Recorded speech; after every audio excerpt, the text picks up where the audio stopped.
Setelah curhat dan viral di media sosial, korban dugaan pelecehan seksual oknum Dr. Cabul di sebuah rumah sakit di Malang akhirnya datang melapor ke polisi. Dan untuk mengetahui perkembangan kasusnya, kami sudah terhubung dengan rekan kami jurnalis iNews Denny Irwansyah di sana. Selamat malam, Denny.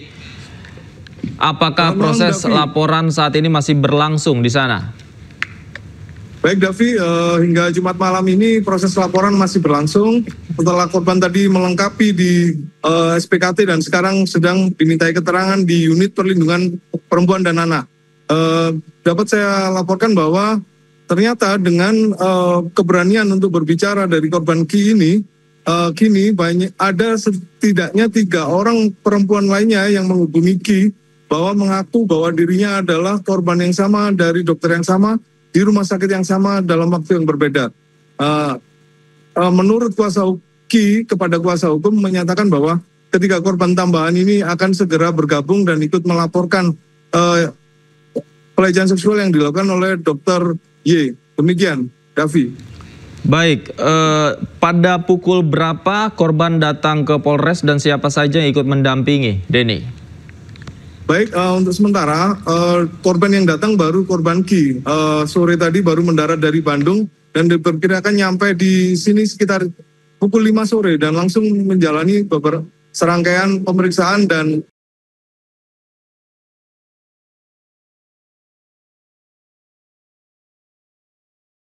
yang merupakan keluarga dari Bandung. Sekian. Baik, Denny, tadi Anda mengatakan ada korban lain yang memang akhirnya bersuara kepada korban berinisial Ki ini. Apakah kemudian korban lain ini juga akan datang ke Mapolres untuk melaporkan atau seperti apa? Kepada Ki, para korban menyatakan bahwa akan komunikasi dulu dengan kuasa hukum, setidaknya malam ini atau besok, untuk mereka bagaimana langkah selanjutnya ikut mengikuti Ki atau bagaimana mereka akan konsultasi dulu dengan kuasa hukum. Demikian. Baik, dari informasi yang Anda terima, bagaimana kemudian pernyataan yang disampaikan oleh rumah sakit tempat dokter yang bersangkutan berpraktek, Denny? Baik, setelah viral beberapa hari terakhir, memang rumah sakit tadi baru saja menyatakan konferensi pers yang menjelaskan bahwa mereka akhirnya untuk sementara memberhentikan Dr. Y dari tugasnya di Rumah Sakit Persada. Meskipun demikian, rumah sakit menyayangkan adanya tuduhan ini dan mereka menyatakan atas pemeriksaan terhadap Dr. Y, menyatakan bahwa ini adalah yang dilakukan Dr. Y adalah pemeriksaan sewajarnya. Namun rumah sakit berharap akan mengkonfrontir dengan Ki, tapi menurut kuasa hukum itu tidak mungkin dilakukan. Dalam kasus tindakan pidana kekerasan seksual tidak boleh terjadi konfrontir antara korban dan pelaku. Demikian. Baik, kemudian apakah Anda mendapatkan informasi bagaimana upaya yang dilakukan pihak kepolisian? Apakah mungkin koordinasi sudah dilakukan dengan pihak rumah sakit, Denny? Baik, untuk pihak kepolisian sendiri kemarin menyatakan bahwa meskipun korban belum laporan, tapi mereka sudah mempelajari dari kronologi yang disampaikan dan mempelajari dari perkembangan pemberitaan yang ada. Namun pihak kepolisian masih menunggu laporan secara resmi dari korban. Namun demikian, tadi pihak rumah sakit menyatakan sudah koordinasi dengan kepolisian, tapi dalam kenyataannya belum ada koordinasi sama sekali. Demikian. Baik, Denny, kami juga mendapatkan informasi. Pihak rumah sakit juga melakukan investigasi internal, khususnya memanggil dokter yang bersangkutan. Apakah hasilnya sudah diberitahu? Hasilnya, menurut tadi dari tim sub etik dan disiplin, menyatakan bahwa sementara tidak ada pengakuan dari dokter, namun pihak rumah sakit untuk memudahkan kasus, untuk memudahkan investigasi ini untuk sementara menghentikan dokter tersebut sambil menunggu perkembangan dari proses hukum dari Dr. Y. Baik, terima kasih Denny Irwansyah melaporkan langsung dari Mapolres Malang. Kita pantau terus perkembangan laporannya seperti apa di sana. Terima kasih Denny, selamat malam, selamat bertugas kembali. Pemirsa, polisi masih menunggu laporan seorang selebgram korban pelecehan seksual yang diduga dilakukan seorang dokter di rumah sakit ternama di Kota Malang, Jawa Timur. Sementara itu, Kementerian Kesehatan mengancam akan mencabut surat izin praktek dokter jika terbukti melakukan pelecehan seksual.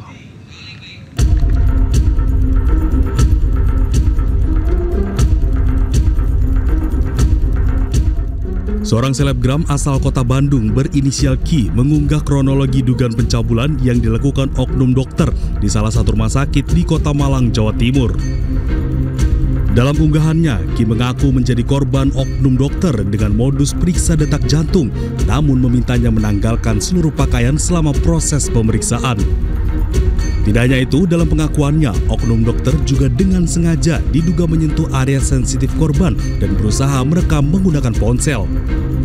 Melalui kuasa hukumnya, korban berencana menempuh jalur hukum atas peristiwa yang dialaminya pada tahun 2022 lalu ini. Kendati demikian, polisi menyebut hingga kini belum menerima laporan korban. Polisi pun mengaku sudah mengetahui dan mempelajari kronologi kasus tersebut. Si oknum dokter ini secara pidana Undang-Undang TPKS. Oke, yang jelas kerugian secara mental ya, kerugian imaterial ya yang jelas ya. Karena ini kejadian tahun 2022. Tahun 2022 sampai sekarang udah 3 tahun. Bayangkan bagaimana rasanya, bagaimana trauma yang dihadapi korban selama 3 tahun ini memendam karena takut untuk speak up. Yang pada akhirnya hari ini korban speak up, kemarin ya korban speak up mengeluarkan unek-uneknya. Jadi saya bisa membayangkan bagaimana keresahan yang dialami korban selama ini 3 tahun ini. Ini kami dari Polresta Malang Kota, khususnya unit PPA Satreskrim Polres Malang Kota masih melakukan penyelidikan untuk mengetahui kebenaran tentang berita viral tersebut. Dan saat ini masih dilakukan penyelidikan siapa korban yang menjadi kasus adanya dugaan kasus pelecehan seksual.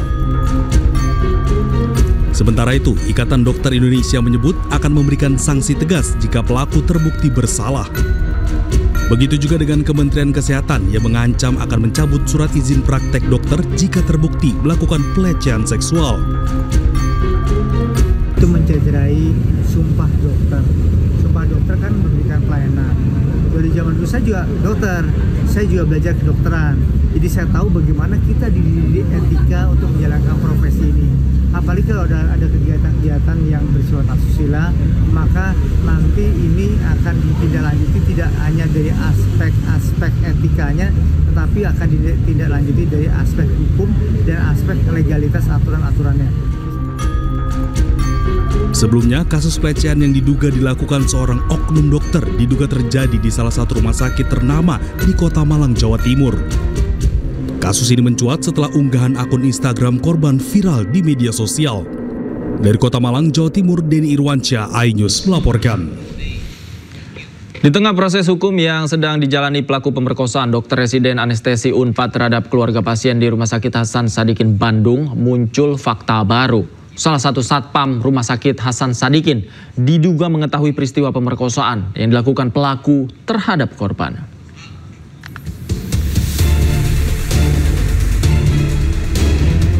Satpam di Rumah Sakit Hasan Sadikin Bandung diduga mengetahui pemerkosaan terhadap keluarga pasien oleh oknum dokter residen anestesi Priguna Anugrah Pratama. Hal tersebut terungkap setelah tim kuasa hukum korban menemukan postingan salah satu influencer kesehatan Dr. Mirza serta pengakuan dari keluarga korban. Dari cerita kakak kandung korban, ketika korban FH sedang menjenguk sang ayah di dalam ruang ICU, salah satu satpam menghampiri dan menginterogasi korban. Dengan bahasa yang tidak pantas, petugas tersebut bertanya kepada korban bagaimana rasanya disetubuhi. Seolah-olah satpam tersebut mengetahui jika korban sudah disetubuhi pelaku. Mendapat pertanyaan seperti itu, korban hanya terdiam. Menurut kuasa hukum korban, Jutek Bongso, menduga ucapan yang dilontarkan satpam kepada korban seolah-olah mengetahui tindakan bejat dokter residen tersebut. Sepertinya security ini kalau dari percakapan yang kami dapat seolah-olah mengetahui ada kejadian ini. Artinya kami mau pastikan apakah kejadian ini sudah umum sehingga ini menjadi viral dan diketahui oleh security yang sana. Kalau ini kejadiannya benar, security ini tahu, ini saya nggak tahu mau ngomong apa lagi kepada lembaga.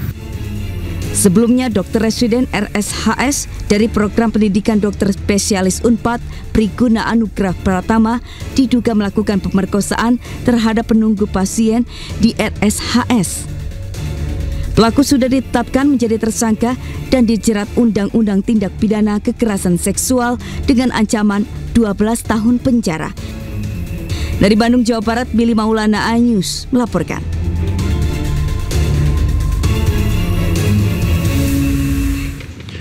Seorang dokter PPDS nekat merekam seorang mahasiswi saat tengah mandi di sebuah kamar indekos di kawasan Cempaka Putih, Jakarta Pusat.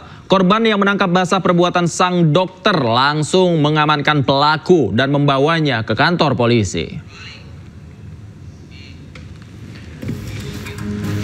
Pria berinisial MA yang berprofesi sebagai dokter ini harus berurusan dengan polisi karena perbuatan mesumnya mengintip seorang mahasiswi.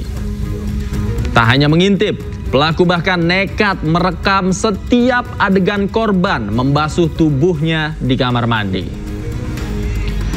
Aksi bejat pelaku terjadi di sebuah kamar indekos yang berlokasi di Cempaka Putih, Jakarta Pusat pada 15 April yang lalu. Pelaku sendiri diketahui merupakan tetangga kamar di indekos yang ditempati oleh korban. Saat ini polisi telah menetapkan MA sebagai tersangka setelah memeriksa pelaku dan 4 orang saksi termasuk saksi ahli. Pelakunya ternyata diketahui pelakunya adalah inisial MA. Kemudian pada saat itu juga korban beserta teman-temannya membawa pelaku ke Polres Metro Jakarta Pusat untuk diproses lebih lanjut. Oh, diamankan sendiri sama korban? Iya, benar. Korban beserta teman-temannya membawa pelaku ke Polres. Selanjutnya penyidik melakukan pemeriksaan terhadap 4 orang saksi dan juga 1 saksi ahli pidana. Menerangkan bahwasannya memang benar pelaku mengakui perbuatannya.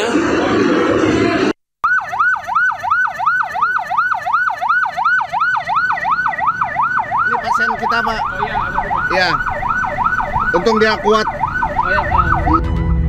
Sebuah mobil ambulans yang sedang membawa pasien terjebak kemacetan hingga berjam-jam di Jalan Yosudarso mengarah Pelabuhan Tanjung Priuk. Beruntung tidak terjadi hal-hal yang tidak diinginkan karena pasien dibantu oksigen. Ya pasien untung ada oksigen, kita kasih oksigen.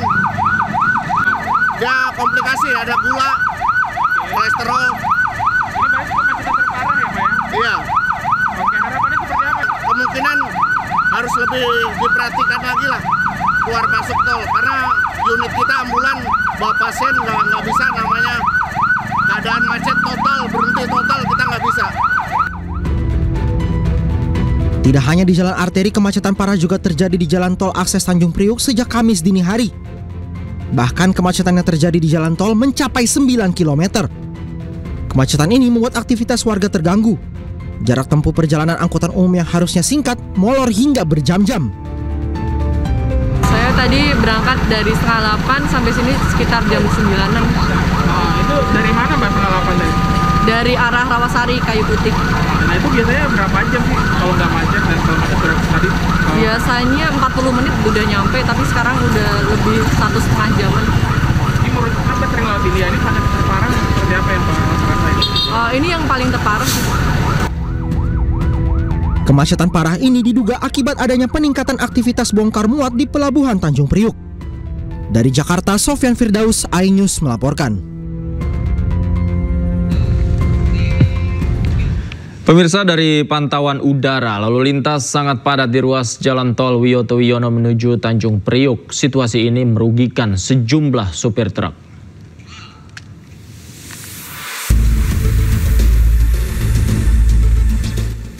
Beginilah antrian kendaraan yang mengular sepanjang ruas jalan tol Wiyoto Wiono menuju Tanjung Priuk, Jakarta Utara dan kawasan Cakung Cilincing, Jakarta Utara.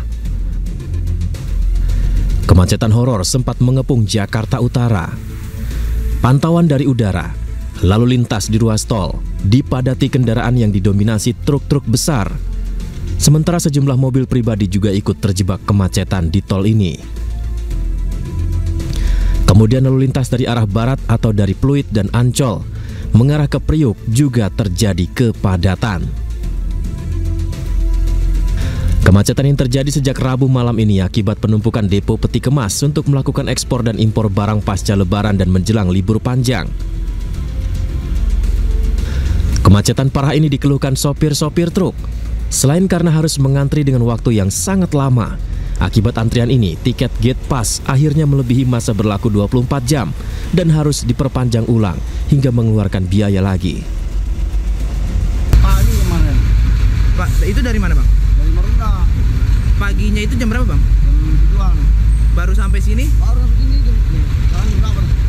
Oke. Diputer-puter sama pos 1. Berarti udah seharian Bang ya? Udah seharian mau macet semua. Sebelumnya kayak gini nggak Bang? Bener, kayak gini cuma nggak terlalu parah. Biasa sama macet pelabuhan kan. Nah, ini udah parah banget ini. Tanggal 17, jam 23.59. Ini sekarang tanggal 18 nih ya. Udah mati, udah perpanjang lagi. Oke. Nah ini batas waktunya seharian Bang? Iya. 24 jam? Iya. Nah karena lewat, ini Abang berarti harus daftar lagi? Perpanjang lagi, bikin lagi. Gila lagi, jaya lagi kan. Sebelumnya kemacetan parah terjadi di sejumlah ruas jalan di Jakarta Utara, imbas adanya antrian truk yang hendak masuk ke terminal peti kemas NPCT 1 untuk bongkar muat. Sementara penyebabnya dipicu volume bongkar muat yang melebihi kapasitas dari hari biasa. Sejak sore tadi dikabarkan kemacetan mulai terurai, namun tak jarang volume kendaraan kembali meningkat. Dari Jakarta, Sofyan Firdaus, Tim Liputan iNews melaporkan. PT Pelabuhan Indonesia dan Kepala Kantor Syah Bandar Pelabuhan Tanjung Priuk, Jakarta Utara memastikan kegiatan bongkar muat akan normal kembali pada hari Senin mendatang. PT Pelindo juga akan memberikan kompensasi terhadap gate pass supir truk yang sudah kadaluarsa akibat keterlambatan masuk pelabuhan.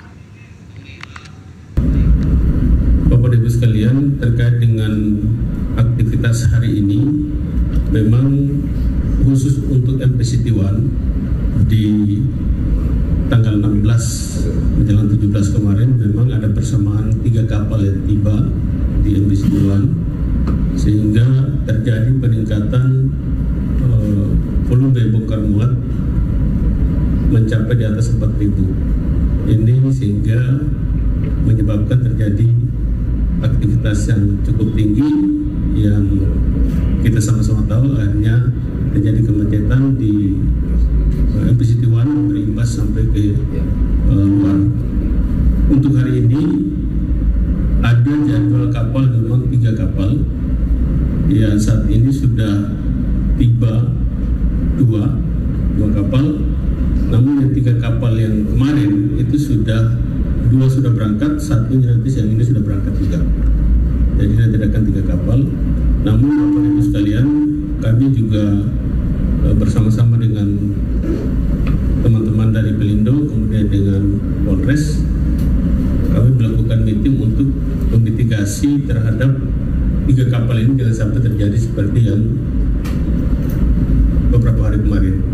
Yaitu salah satunya adalah kita akan melakukan dimungkinkan untuk di-shifting ke terminal yang lain sehingga mengurangi kegiatan bongkar muat di MPCT 1. Itu yang pertama. Kemungkinan yang kedua adalah kita mungkin melakukan mitigasi dari sisi laut. Artinya mungkin mendelay kegiatan bongkar muat sehingga tidak dilakukan secara bersamaan. Kemudian kami juga berdasarkan kesepakatan bersama untuk nanti mungkin di hari Senin kita akan buat dalam bentuk SOP. Namun ini sudah disepakati oleh teman-teman Pelindo dan Polres dan pihak terminal bahwa kami akan melakukan pembatasan terhadap volume receiving delivery sesuai dengan parameter yang ada di masing-masing terminal. Untuk diketahui bahwa kita di sini punya terminal dengan parameter itu adalah jumlah maksimal yang dimungkinkan untuk kegiatan dalam satu hari terhadap terminal tersebut. Nah, untuk itu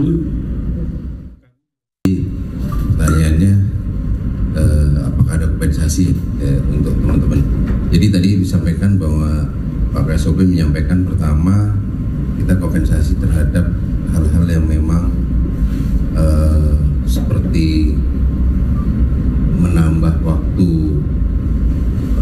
menambah waktu pembatasan tilanya kita perpanjang dan kita tidak tarik pos, itu juga kami selesaikan, sehingga ini akan sangat membantu teman-teman pengendara atau pemilik kargo. Yang kedua, beberapa kali kami juga melepas kit untuk tapping kitnya juga kami berikan, dan beberapa tadi pagi juga teman-teman yang sudah stuck di jalan arteri kami masukkan ke tol, itu juga biaya tol kami juga bantu, itu bersama-sama Pak Dirlantas dan Pak Kapolres. Kita coba membantu untuk memasukkan ke tol, itu juga kami kompensasi. Di luar teman-teman juga kami berikan konsumsi untuk menunggu, itu juga kami berikan ke teman-teman sopir yang tadi. Kemacetan parah terjadi di sekitar Pelabuhan Tanjung Priok, Jakarta Utara. Lalu lintas tidak bergerak dan mengular cukup jauh karena adanya antrian truk yang bongkar muat barang.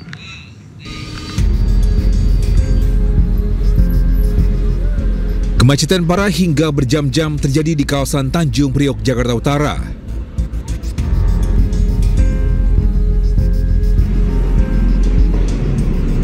Antrian kendaraan hingga sekitar 8 km terjadi di Jalan Yos Sudarso arah Pelabuhan Tanjung Priok.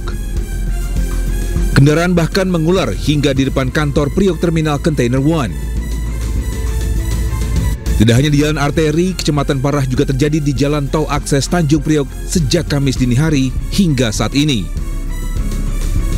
Kemacetan parah ini membuat aktivitas warga terganggu. Jarak tempuh perjalanan yang harusnya singkat harus molor hingga berjam-jam.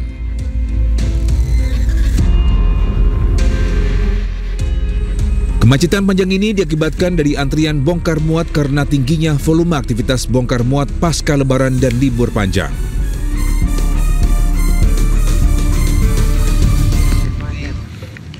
Pemirsa, kemacetan parah yang terjadi di sekitar Pelabuhan Tanjung Priok, Jakarta Utara menjadi cerita tak terlupakan bagi warga Jakarta.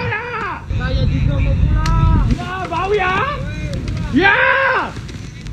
Bagus! Udah 1 jamnya!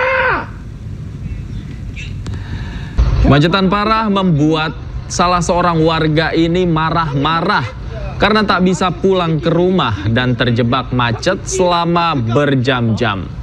Jika aku marah ke siapapun, gak bisa ubah. Namun akhirnya ia hanya pasrah melihat kendaraan-kendaraan di depannya tak bergerak sedikit pun. Ya! Bagus! Udah 1 jamnya!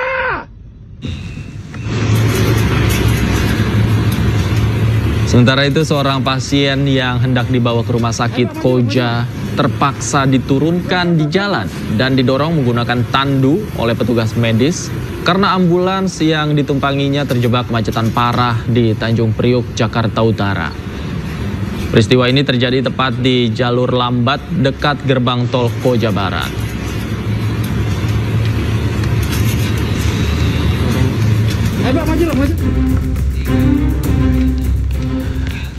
Sementara itu, akibat kemacetan parah yang masih terjadi hingga Jumat pagi, perjalanan rangkaian kereta barang juga harus terhenti. Pasalnya, jalur kereta dari pelabuhan menuju stasiun Tanjung Priok terhalang rombongan truk trailer yang hendak masuk pelabuhan. Terhentinya laju kereta yang cukup lama juga membuat lalu lintas dari arah Koja Cilincing menuju Kelapa Gading mengalami kemacetan panjang.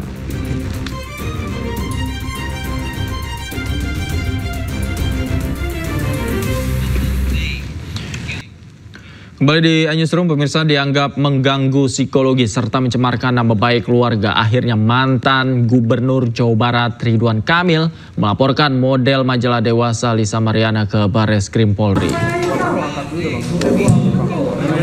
Hal tersebut disampaikan kuasa hukum Ridwan Kamil dalam jumpa pers di kawasan Kemang, Jakarta Selatan pada Jumat siang. Laporan ke polisi merupakan jawaban atas somasi dari pihak Lisa Mariana, di mana semua tuduhan yang dilayangkan adalah tidak benar. Laporan kepolisian di Barreskrim dilakukan pada tanggal 11 April sepekan yang lalu. Laporan bahwa 1 Yunto pasal 35, pasal 48, Yunto pasal 32, pasal 45 dan pasal 2. Di kota pertama kami ingin menanggapi dulu bahwa pada hari Jumat yang lalu tanggal 11 bulan 4 klien kami, Pak Ridwan Kamil telah disomasi oleh pihak kuasa hukum LM, gitu. Di mana terhadap somasi tersebut kami telah menanggapinya, yaitu sebagai berikut.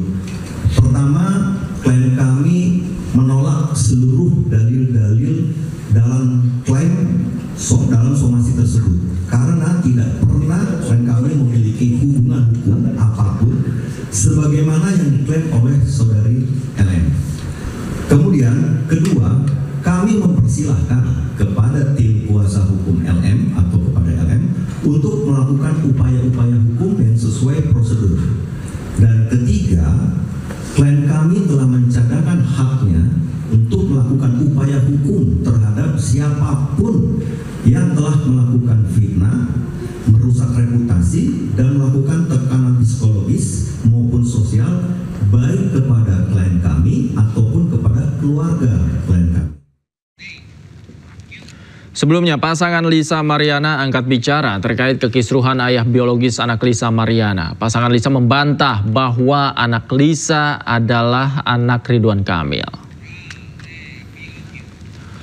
Melalui kuasa hukumnya, pasangan Lisa Mariana, Revelino Tuasei, mengatakan bahwa kliennya merupakan ayah kandung dari anak berinisial CA yang disebut Lisa sebagai anak Ridwan Kamil.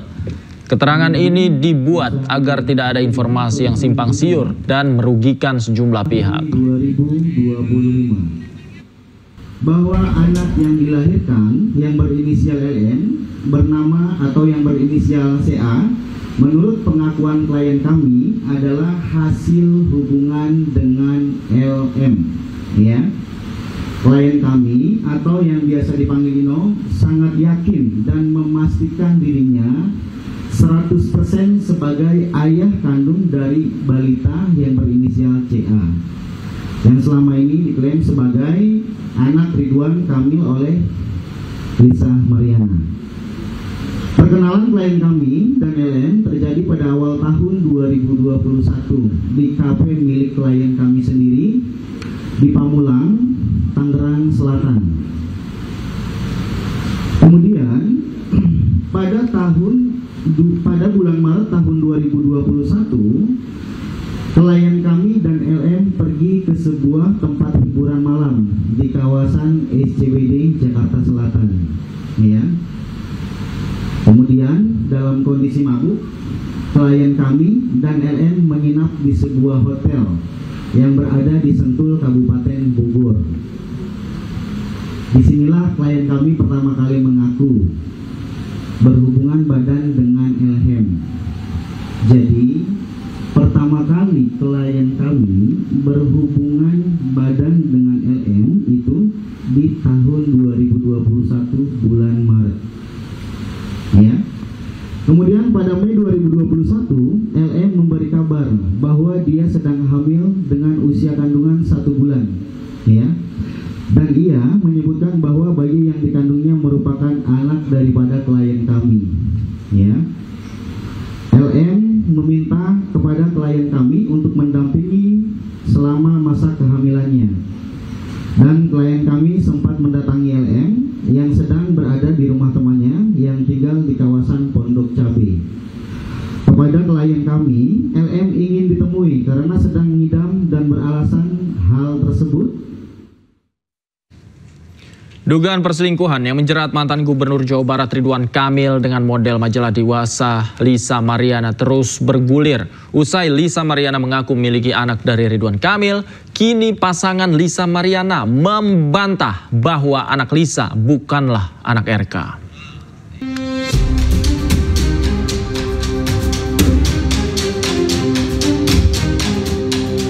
Akhir Maret lalu, kasus dugaan perselingkuhan mantan Gubernur Jawa Barat Ridwan Kamil dengan Lisa Mariana menghebohkan jagat maya. Dalam beberapa keterangannya di media sosial, model Lisa Mariana mengaku berpacaran dengan RK dan bahkan memiliki anak dari mantan Gubernur Jawa Barat tersebut. Tak lama setelah menjadi perbincangan publik, Lisa Mariana pun muncul. Dengan mengejutkan, Lisa mengaku mempunyai anak dari RK. Kronologis kenal sama Pak RK itu saya dikenalkan oleh AA. Ya, dikenalkan oleh AA, berlanjut ke medsos dan Pak RK sendiri yang men-DM saya di Instagram. Ini tahun berapa? Awal 2021 di bulan Mei. Tak hanya itu saja, Lisa Mariana bahkan menyebut mendapatkan uang 100 juta dari Ridwan Kamil untuk menggugurkan kandungannya. Menggugurkan, jadi dikirim berupa paket obat-obatan COVID kan saat itu kan COVID ya. Solid botol. Isinya uang, di bawahnya uang. Ya, sekitar 100 juta. Ini uang untuk menggugurkan.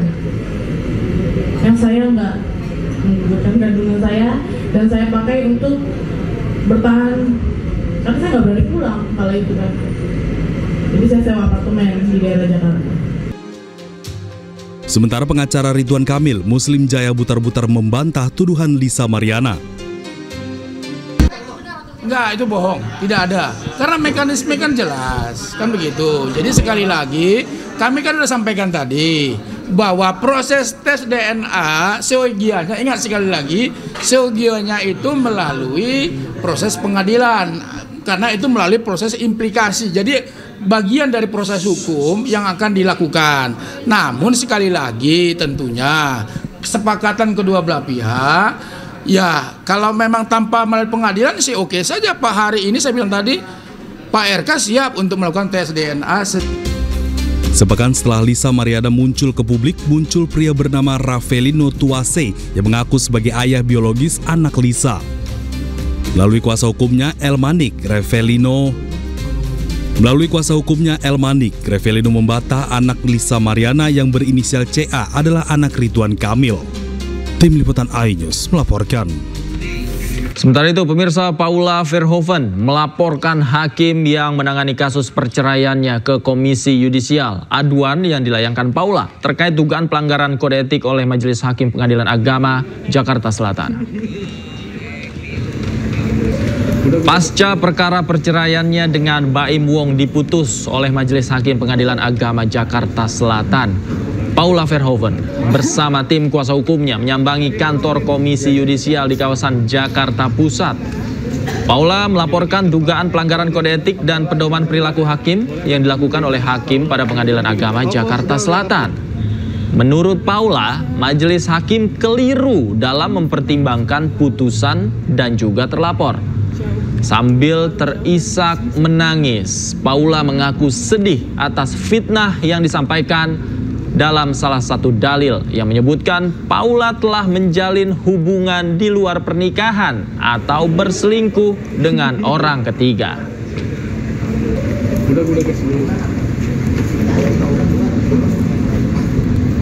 Saya menyatakan tidak ada terjadi perselingkuhan selama saya menikah dan saya bisa bertanggungjawabkan ini semua. Pemirsa, memperingati wafatnya Yesus Kristus, umat Katolik mengikuti ibadah Jumat Agung yang dilaksanakan di Gereja Katedral Jakarta. Sebanyak 4.600 kursi disediakan pihak katedral bagi umat Katolik yang hadir dalam ibadah Jumat Agung. Dalam momen memperingati wafatnya Yesus Kristus, umat Katolik gelar ibadah Jumat Agung di Gereja Katedral Jakarta. Pihak katedral menggelar 3 kali sesi ibadah misa, yakni pada pukul 12.00, pukul 15.00, dan pukul 18.00. Dalam ibadah Jumat Agung, pihak katedral juga menyiapkan sekitar 4.600 kursi untuk menampung umat Katolik yang hadir langsung di katedral. Ini ibadat akan dilaksanakan 3 kali. Jadi 1 kali jalan salib kreatif, kemudian ibadat 3 kali. Dimulai dari ibadat yang pertama itu di pukul 12. Itu nanti akan dipimpin oleh Romo Edi Mulyono SY bersama dengan Romo Maharsono SY. Kemudian pukul 15 yang merupakan hybrid di pukul 15 itu akan dipimpin oleh Romo Hani Rudi Hartoko SY. Kemudian ditutup dengan ibadat ketiga yaitu pukul 18 yang akan dipimpin nanti oleh Romo Diodatus SY bersama dengan Romo Andre M. Secara mendalam, komprehensif, dan tentunya eksklusif. Sebagai pembuka newsroom kali ini, kami memiliki informasi manajemen Rumah Sakit Persada di Malang, Jawa Timur akhirnya merespon dugaan kasus pelecehan seksual yang dilakukan oknum dokter yang berpraktik di rumah sakitnya. Dalam keterangan persnya, pihak rumah sakit berjanji akan kooperatif dan menyerahkan proses hukum yang berlaku pada polisi.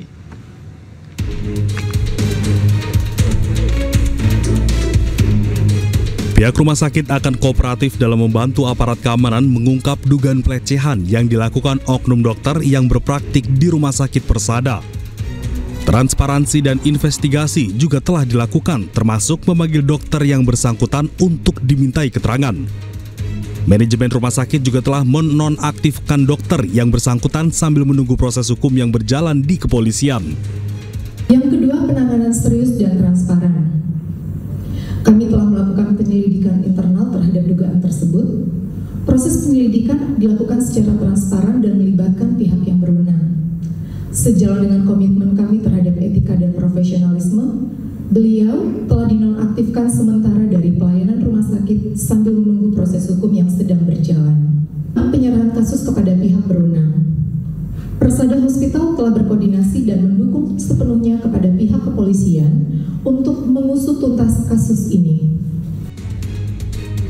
Sebelumnya, dugaan pelecehan yang dilakukan oknum dokter ini terungkap pasca korban bercerita tentang kejadian yang menimpa di media sosial. Cerita korban kemudian viral dan membuat kasusnya segera direspon oleh polisi dan pihak rumah sakit. Dari Malang, Jawa Timur, Denny Irwansyah, iNews melaporkan. Setelah beberapa hari viral di media sosial, Ki, selebgram asal Bandung, Jawa Barat membuat laporan ke polisi terkait dugaan kasus pelecehan oleh dokter berinisial Y.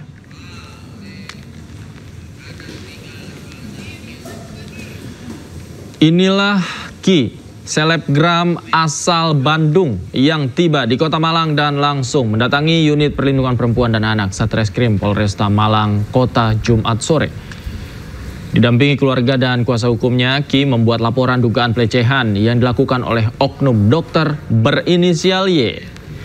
Kuasa hukum mengaku membawa sejumlah bukti atas tindakan dugaan pelecehan yang dilaporkan.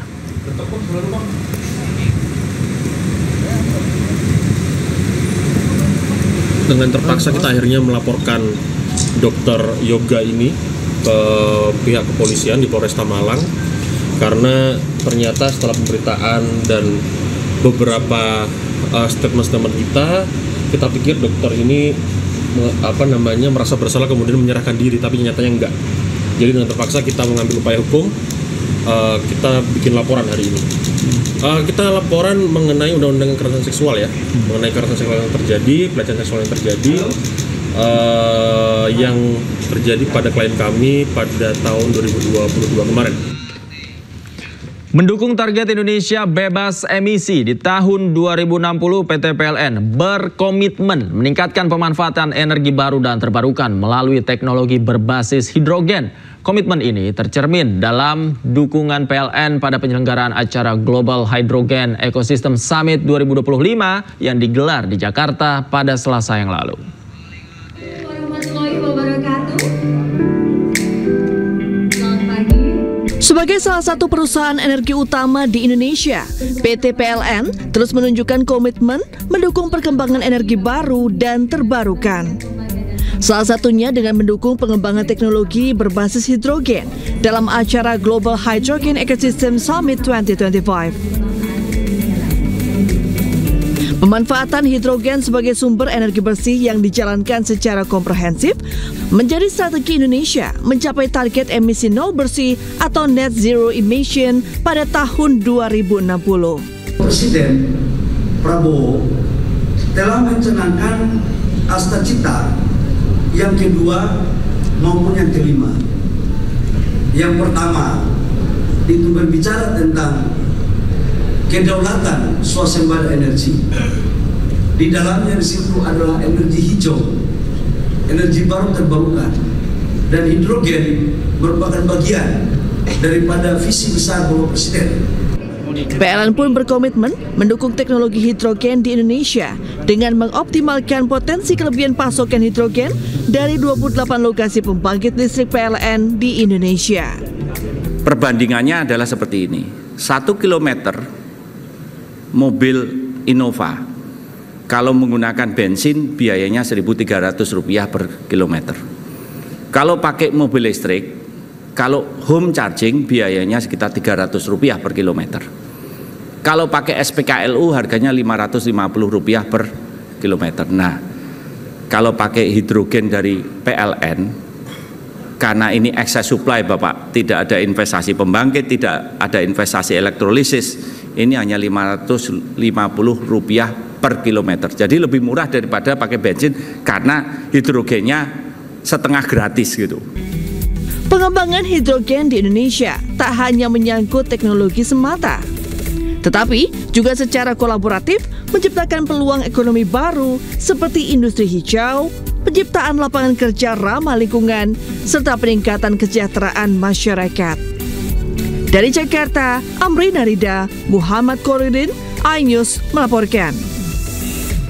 Pemerintah Indonesia resmi memulai misi negosiasi dengan Amerika Serikat terkait tarif impor baru. Pemerintah Indonesia mengusulkan kerjasama bilateral yang saling menguntungkan dan menawarkan untuk mempermudah operasional perusahaan Amerika Serikat di Indonesia. Dan pemirsa, informasi yang akan hadir ini sekaligus menutup jumpa kita di dalam iNewsroom malam hari ini. Temukan informasi-informasi terbaru lainnya di www.inews.id.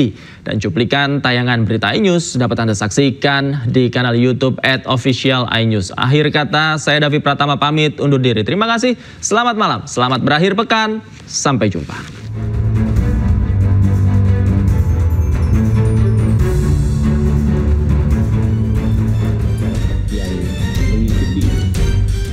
Dalam konferensi pers virtual, Menko Perekonomian Erlangga Hartarto menyampaikan bahwa Indonesia menjadi salah satu negara yang diterima lebih awal untuk memulai proses negosiasi dengan target perjanjian dagang dalam 60 hari ke depan.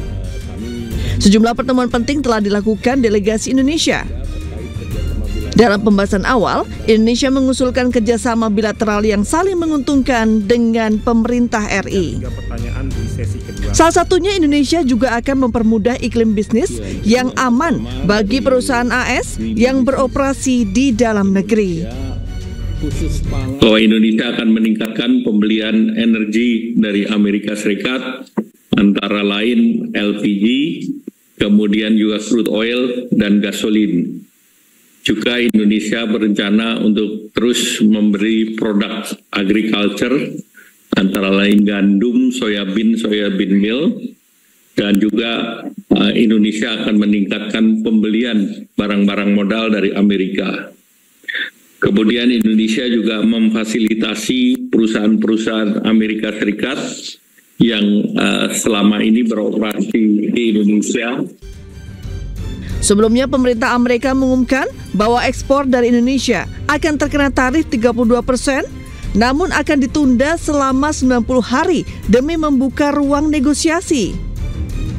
Proses negosiasi dipastikan terus dilakukan hingga pekan depan, dan upaya menggandeng asosiasi di Amerika Serikat juga dilakukan demi menjaga posisi tawar Indonesia yang lebih baik.